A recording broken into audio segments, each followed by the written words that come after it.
বন্ধুরা, এখন যে গাছটি দেখছেন এই গাছটির সংস্কৃতে নাম হলো আপাং গাছ। আমাদের গ্রাম বাংলাতে এই গাছটি এই আপাং গাছ নামেই পরিচিত। এটি একটি সপুষ্পক উদ্ভিদ।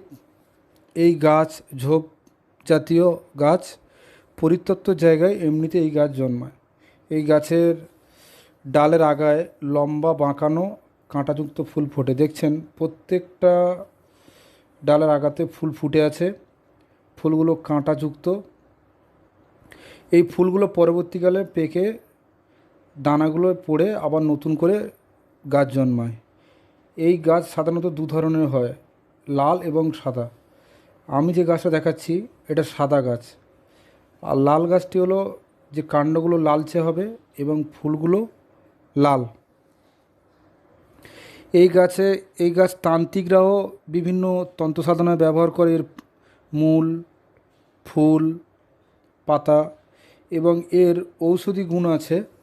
ঔষধি গুণগুলি হলো সাধারণত মহিলাদের সাদা স্রাব হলে শিকড় ও 3টি গোলমরিচ একসাথে বেটে সূর্যের সামনে দাঁড়িয়ে খেলে 3 দিনের মধ্যে সেরে যায়। এই গাছের শিকড় জ্বর হলে হাতে বাঁধলে জ্বর কমে যায়। কাটা বা রক্তপাত হলে এই গাছের পাতা ভালো করে বেটে কাটা স্থানে লাগালে রক্ত বন্ধ হয়ে যায়। এই গাছের শিকড় বেটে স্নানের আগে মাথায় মাখলে চুল পড়া এবং চুল পাকা রোধ হয়। এছাড়া খিদে বাড়াতে শিকড় বেটে 3টি গোলমরিচ দিয়ে খেলে ভালো। দাঁতের কোনো যন্ত্রণা বা দাঁতের ব্যথা হলে এই শিকড় বেটে দাঁতের মাড়ির ওখানে দিয়ে রাখলে যন্ত্রণা কমে যায়। এছাড়া আরও অনেক ঔষধি গুণ আছে, সেগুলো আমি আমার ইনবক্সে দিয়ে দিচ্ছি।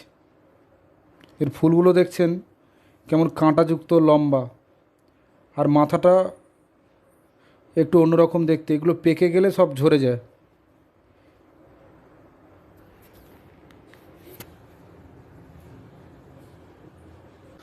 বন্ধুরা, এখন যে গাছটি দেখছেন এই গাছটির সংস্কৃতে নাম হলো আপাং গাছ।